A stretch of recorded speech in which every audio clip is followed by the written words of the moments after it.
مننه ټول راغلو مېلمنو ستړي مه شئ. السلام علیکم. پښتون مې رور دی، ظالم دی که مظلوم، په مرګ مې چېرته شي پرېږدو. شهید داول صاحب دی الله تعالی وبخښي، او شهیدان چې دی دا مړینه ژوندي دي، ژوندي وي، او یو چې داول صاحب هم ژوندی دی. پښتانه چې دی نو په کام مین پښتانه الله تعالی دې وکړي چې دا دوی ته خدای پاک لوی ژوند ورکړي، او الله دې وکړي چې په چوکو ناست پښتانه او په منبر ناست پښتانه دا هم په دې پښتنو باندې خوږ شي. نو د پښتون دا خوب چې دی دا به د پښتنو یو شي، او موږ به انشاءالله چې هغه مرام ته ورسو، کوم مرام ته چې مطلق غواړو.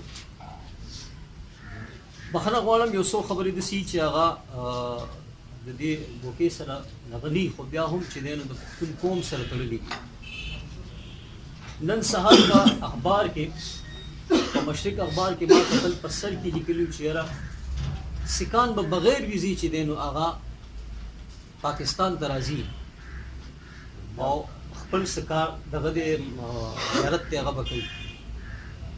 خو موږ پښتانه د لر او بر پښتانه په خپله خاوره چې زموږ یو ژبه ده، یو مو جامه ده، یو مو دستور دی، یو مو مذهب دی، د خلکو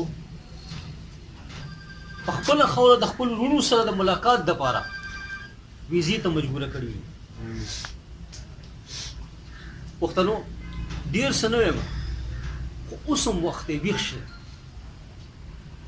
په خپلو کې د خپل قوم دننه د زړونو تړون دپاره کار وکړئ. که نن هم دغه شانتې به مونږ د پنجاب دپاره وجلی کېږو، د پنجاب دپاره به وجنو، د اغیارو دپاره به وجلی کېږو، د اغیارو دپاره به وجنو. خدای ته وګورئ، د خپل قوم د تاریخ د عزت غیرت دپاره راویښ شئ، خپل منځ کې د زړونو تړون دپاره کار وکړئ، د پښتنو د تړون دپاره کار وکړئ. ډېره مننه. الله مو ښاد او آباد لره.